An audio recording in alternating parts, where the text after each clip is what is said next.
Everyone, this is the chapter on values, ethics, and advocacy. Once again, remember to complete this tutorial prior to coming to class. Also take a look at all of the key terms and make sure you understand what they mean and how to pronounce them. If you don't know how to pronounce them, please look them up in Course Point under Stedman's Dictionary. Here are the learning objectives for this chapter.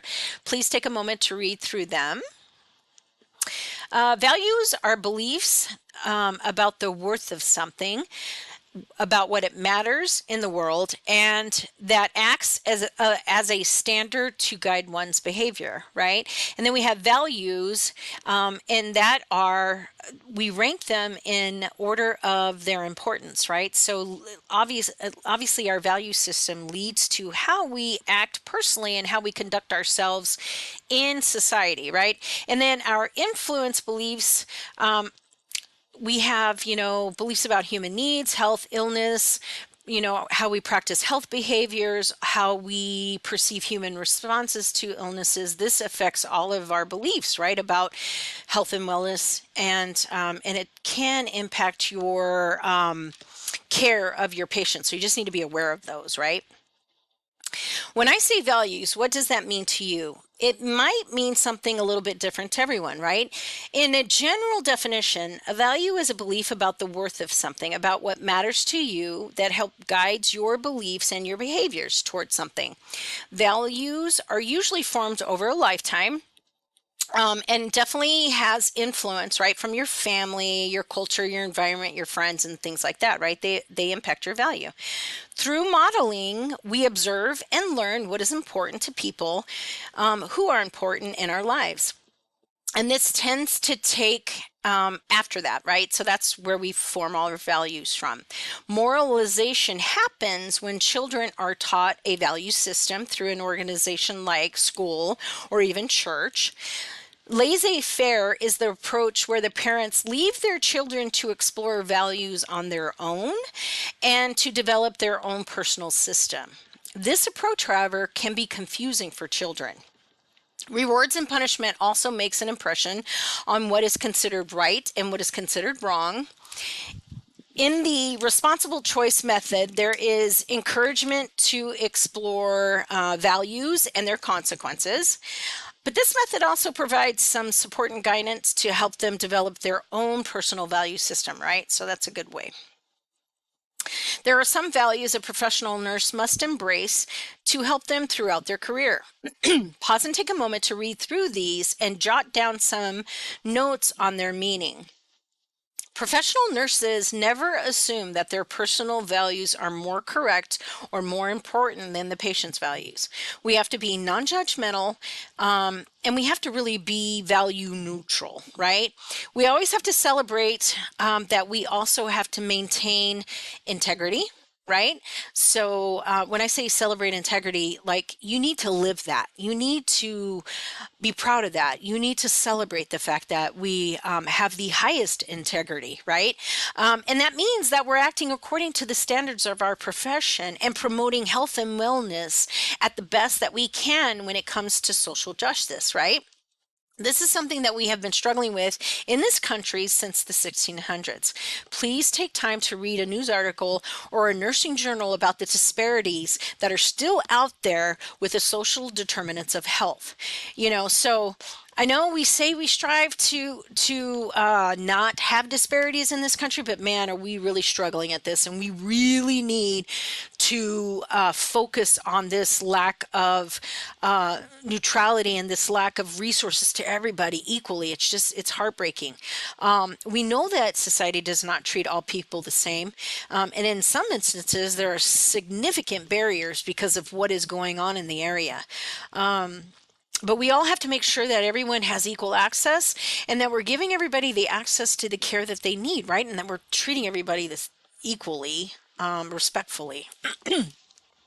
When someone decides to value something, they choose it freely over all the other alternatives that exist, right?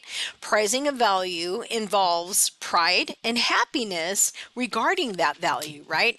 Acting is displaying the value you treasure through your actions, words, or behaviors, right? So, how you act because you're proud of that value, right? So, take a look at the clinical application of values in your textbook and see how you can get patients and family members to rank their values for clarification and self awareness. This will also help guide our nursing plan of care, right? So, why is it important that you study ethics in nursing, right? First of all, you will encounter many ethical problems frequently in healthcare, and it supports that nursing is not only a profession but also a product of art, right? We've always said that nursing is part art and part science, right? You also need to be accountable and be able to defend the ethical decisions you make. Nursing deals with the whole person, unlike medicine, which deals with the disease process, right? So nursing is dealing with the whole person. We have to support our patients in their decisions. And as a nurse, you will be your patient's advocate every single day, numerous times throughout that day. You have the medical knowledge your patients do not possess, and you often must speak up or take actions based on your patient's beliefs and their goals, right? And so just remember, advocacy is a huge proponent of it, right? And that takes, having the courage to speak up to doctors and specialists and other healthcare professionals when it goes against what's their plan of care. But that is what we do day in and day out. So you got to not be afraid to have your voice heard. Lastly, like other subjects, studying ethics will help you make better decisions by being able to analyze moral problems while understanding that all perspectives, all the different perspectives of that problem. So, morals are private, personal standards that you have developed from your personal experiences, and it may even, come from possible religious beliefs as well. Morals are what you think, in general, is either right or wrong. Ethics is a bit different. Ethics uses specific rules or principles to look into the justification of an individual's actions or situations. So, ethics is intertwined with the legal system and reflects societal values. And then we look at bioethics is the application of ethics principles in healthcare. So again, bioethics is the application of ethical principles in healthcare. So nursing ethics is a subsidiary of bioethics. As a nurse, you must be prepared to choose the extent of your participation in each healthcare situation, how you can support your patients making ethical decisions, and how you will cope with the result of those decisions made by others. Remember that your patients are scared sometimes, and maybe every communication encounter or experience, they're nervous or scared about. So must be done so that we show the patient that they can trust us, right? Establishing trust is key to a successful patient-nurse relationship. So it shows them that we support them through whatever it is that they're going through, right? And that they can lean on us. And they need someone to lean on. This is crucially important as well when you look at the Gallup poll surveys, because nursing has been the most trusted profession by society for over 20 years now. And we have, even through COVID, you guys, and we have a big responsibility out there to make sure that we are acting in the best interests of our patients and society, not just what's convenient for us. And that supports the concept of ethical conduct. And what I am doing as a nurse to show that again, I am keeping the trust of my patients and my population, that I am acting as a person in support of their goals of care, not my individual plan of care, but their goals of care, right? Action guiding theories fall into two categories. We have utilitarianism and then we have deontological. Utilitarian looks at the consequences of the decision, while as deontological looks at following the rules over the consequences, right? It's important to decipher between those two. Feminist ethic critiques existing patterns of oppression and dominating in a society, especially affecting women and the poor, right? So we see feminist ethics saying, that there's oppression from society with women and the poor and the served, right? Okay, the principal approach to bioethics has four key principles with an additional two nursing. We have added two additional to the bioethics. They include those listed on this slide.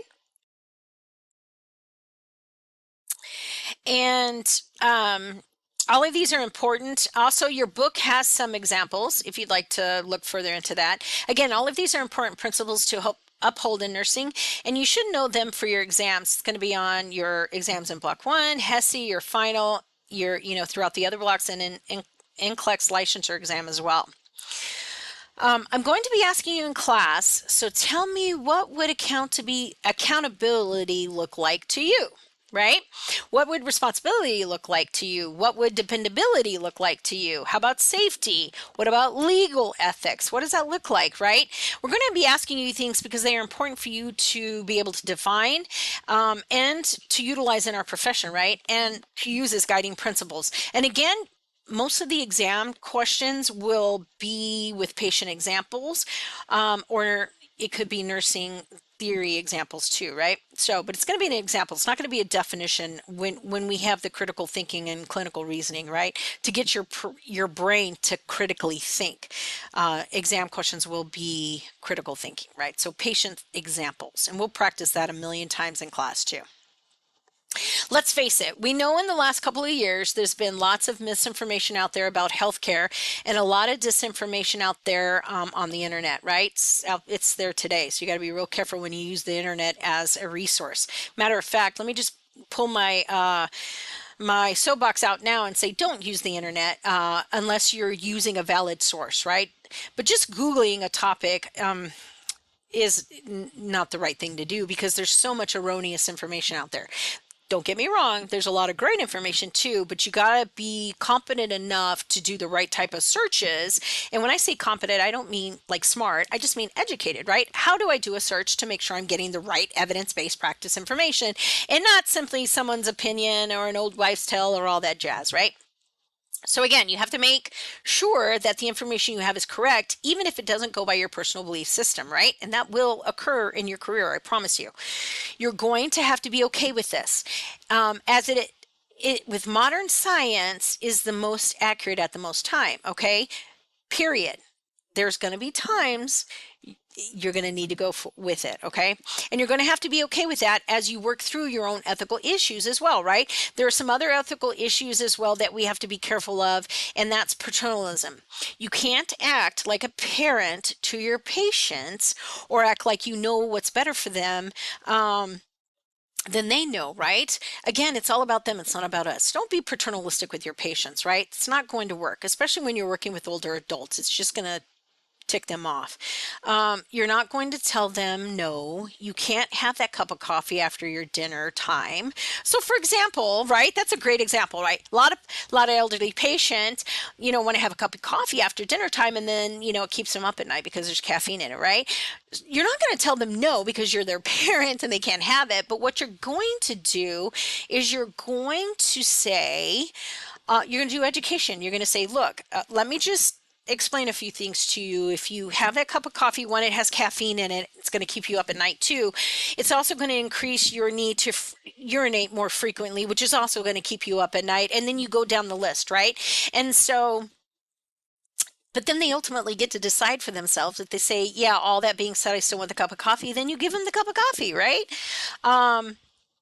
You educate them about the repercussions, but the decision is ultimately theirs to make. All right. Because remember, caffeine's a diuretic, so it definitely is going to make them get up at night and urinate, interrupting their sleep. So just give them the decision, and ultimately it's theirs. You cannot lie to your patients either. You have to be truthful all the time. So it's okay to say to a patient, you know what, I don't know the answer to that. Let me find out. That's the next important piece, right? So I personally dislike blogs that a lot of hospitals are calling Caring Bridge, where patients can write their own blog and people can read the blog and comment on the blog. I dislike them because people use that as a way to get medical information, and many times that information is completely false. There's absolutely no science behind it whatsoever. And then these patients who go there are altering their medical care based on that, right? It's just entirely terrifying to me. Patients may refuse something that you think, oh my Lord, why are they refusing that, right? So Another example might be in the world of oncology. Patients have to sign a consent saying they agree to receive chemotherapy agents, right? So, again, chemotherapy agents are it's a solution that kills off all of your um, white cells, right? And gives your body an opportunity to reproduce healthy cells. So it's killing off the cancerous cells, but it's also killing off the healthy cells. So patients have to hear all of the side effects potentially of chemotherapy agents, right? So we don't have our immune system is compromised, right? So again, people will say, "Oh, I would never ever take chemo if I ever had a cancer diagnosis." Well, that's your belief system, and that's okay. But others may want it, right? So you cannot push your beliefs off on them. They may feel that that's what they want, and and if you were to give them your opinion, they may refuse chemo treatment that could potentially save their lives, right? It's their choice. Do not put your opinion there, even if they ask you for it. All right? It's unethical. Don't do it. For something that might be survivable or something that we can at least get that disease under control. And you would say we have great therapies, we have great treatment, it can extend your life for at least another decade, and it's a good quality of life. And a patient might say, yeah, but I don't want to go through that. And I'm okay with the fact that I've lived a good life and I'm ready to die. And you have to be okay with that. Again, it's their decision if they opt not to get the chemotherapy, right? And they just want to, whatever their belief is, move on to heaven or whatever that looks like, right? Or get reincarnated and start their life over, whatever that looks like, their belief system. They have that choice. And we may say, oh my God, you could, this is so curable. All you have to do is, chemo and a little bit of radiation. But guess what? It's not our decision. We educate them on the possible outcomes and the side effects, and then let them make the decision. Then an ethics committee will be convened if it ever comes down to, say, um, like, for example, a family wants to do one thing to the patient and the medical staff feel like they're doing it to the detriment and to the patient, right? And they're only doing it for their personal reasons, right? So they can get that inheritance or whatever that looks like. We will convene an ethics committee, okay? And it's usually done virtually, right? And at this committee, individuals can bring up their concerns about what is going on. And then everybody as a group will discuss this issue at hand. And they'll look at the information with the analysis piece. They'll gather data, they'll analyze it, they'll go through all the different informations, the surrounding issues, they'll have great discussions, and then they'll come up with a resolution and how to proceed, right? And then once the ethics committee does that, everybody will need to carry that forward with the knowledge that we are now going to do the best possible plan of care for this patient, right? Ethic committees also help create policy.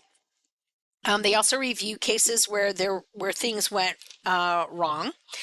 They do research, they look at quality improvement measures. They're a great, great asset to healthcare settings, right? And remember, it's all about the patient. And if you're having an issue where something is truly grating against what your personal belief system is, you need to take a step back and think, okay, I wouldn't do this for me personally, but I'm going to do it for my patient. This is what they want. They've been educated about all the positives and negatives, and I'm here to provide the best care of my patient, and it's what they truly want, right? That's the true definition of practicing ethically, right? You may not agree with it, but you know it's in the best interest of your patient because that's what they want. So please remember that forever. Care-based approach pays attention to the specific situation of our individual patients, viewed from their side or circumstance. The characteristics of this approach is listed on this slide. Please pause, take a moment, and read through these. Nurses must conduct themselves ethically while providing patient care. In order to do so, you need to know and study ethical theorists, learning the virtues of nursing, and get familiar with nursing code ethics, right? So here they are, nursing virtues, right? So pause this and read through them. You must be able to display all of these. This next slide reviews why we have code of ethics in nursing, right? Code of ethics are principles that reflect the primary goals, the primary values, and the primary obligations of a professional nurse. It outlines our ethical obligation and duties to our patients. It is non-negotiable, and it is our own understanding of our commitment to society. Did you know that for many years in a row that nursing has been voted the most ethical profession to be in? I know, I told you, right? It is. It is an honor, right, to live in the most valued profession, right? Um, well, I told you it was the most trusted profession before, but guess what? It's also been voted as the most most ethical profession to be in. I hope we continue that fantastic reputation with the public, right? They really do trust us. The ANA also has a code for nurses. And that is in the link there, or you can also read about it. That's described thoroughly in your text, okay? So again, the ANA has the Code of Ethics for Nurses. Please take a look at that. Excuse me.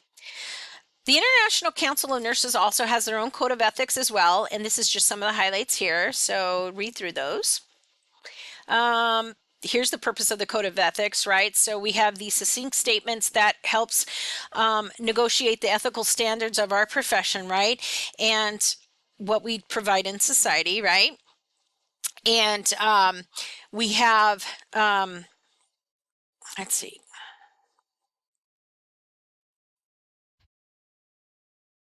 the problem here. Why is this not working?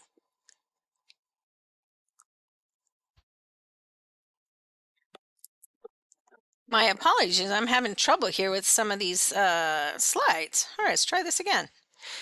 All right, so here's the International Councils of Nursing, also has their own code of ethics as well. And this is just some of the highlights. Now they're actually on there. Good grief, I apologize for that. Wes and I both don't change our recordings so that you can see we also have computer errors and issues. So you can get a little bit of levity and laugh at us at our we're over 50, so that's we'll leave that right there. All right, here's Bill of Rights for registered nurses, right? So just take a look at this, right? No need to memorize it, but just have an understanding of it. Again, continued Bill of Rights.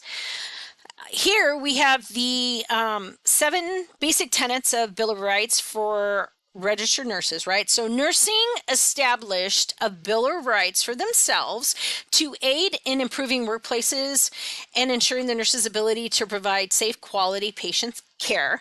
This is intended to empower nurses to not accept anything lower in the workplace, right? So this gives us the latitude to say, no, this isn't acceptable to my patient's care, and I'm not going to tolerate it. The ANA is working with legislature to make sure this is reality for all nurses across the country. Take a moment, read through these, pause the video. Do any of these sound unrealistic to you? I believe it should be something that is hung in every workplace.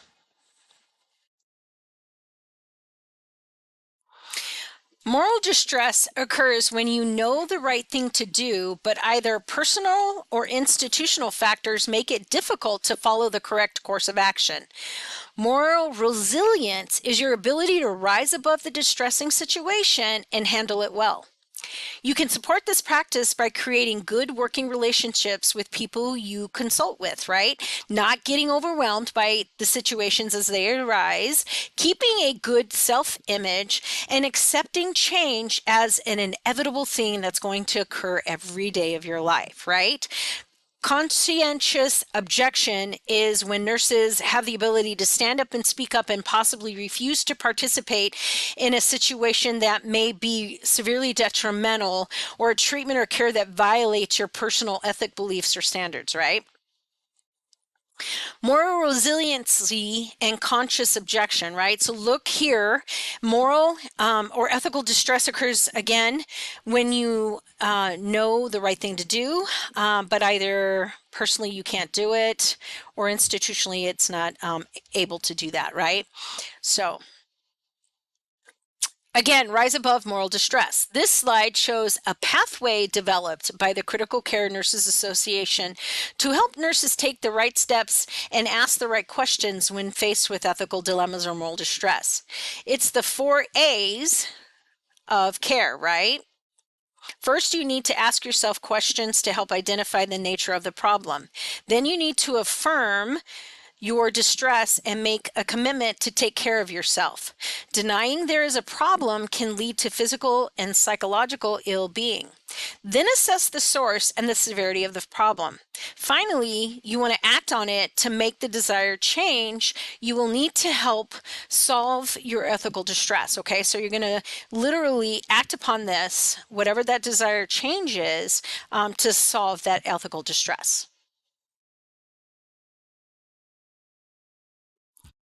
Cultivating good relationships helps build resiliency. When you accept change, change is part of living. You know, that is part of resiliency, right?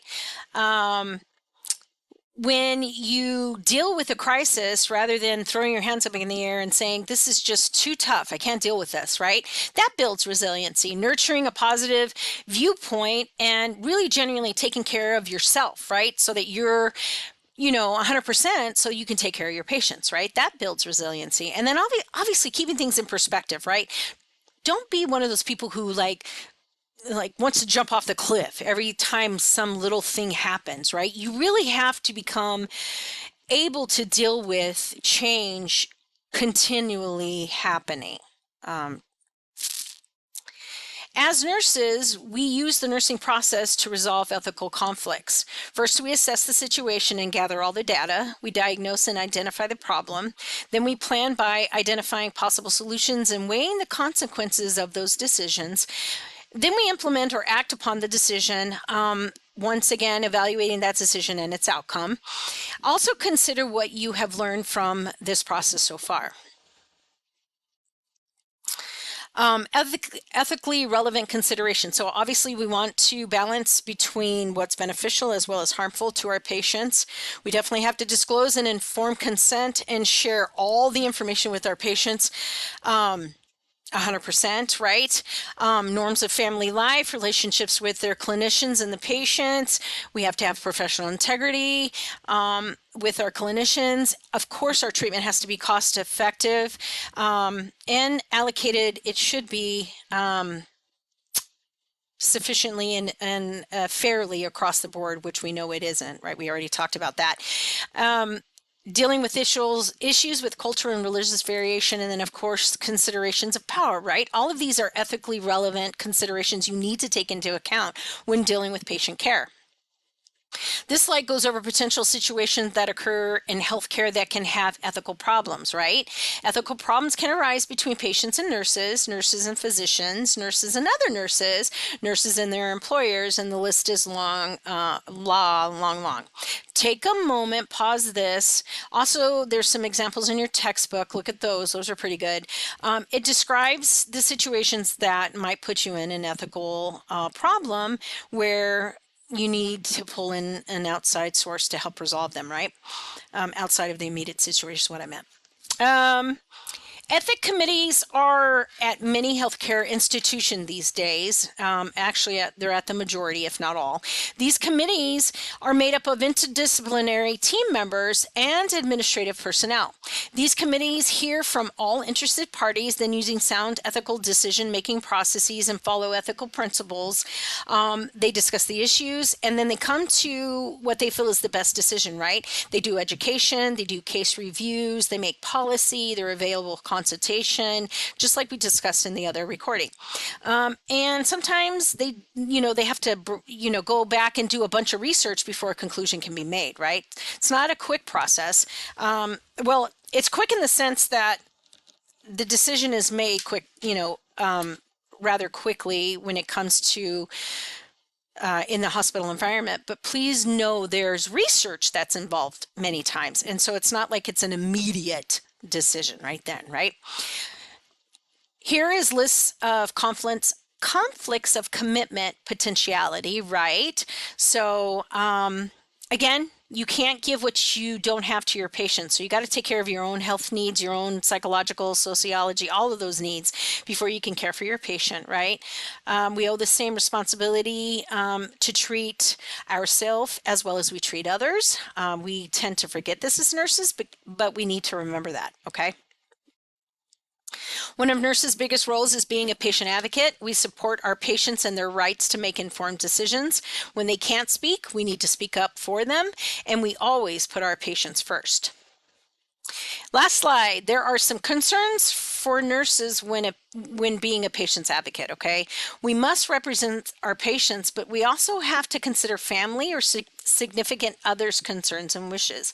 Make sure to inform your patient's family with any information they need to have to make good decisions with the patient. Again, this is with the permission of the patient, right? We need to promote our patients making their own informed decisions. We cannot do that for them. So when they ask you for your opinion, and they will, you need to tell them that it's really their decision and just stick with, the pluses and the minuses for whatever that decision is. We need to provide them with the adequate, reliable information so that they don't look to us to make the decision for them.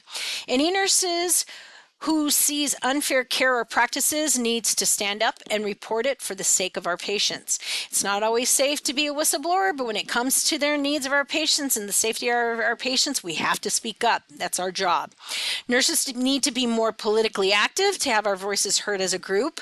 We're not as organized as we can be, obviously, and it's something that we really need to strive for in the future. All right, this is the end of the chapter on morals, values, and advocacy.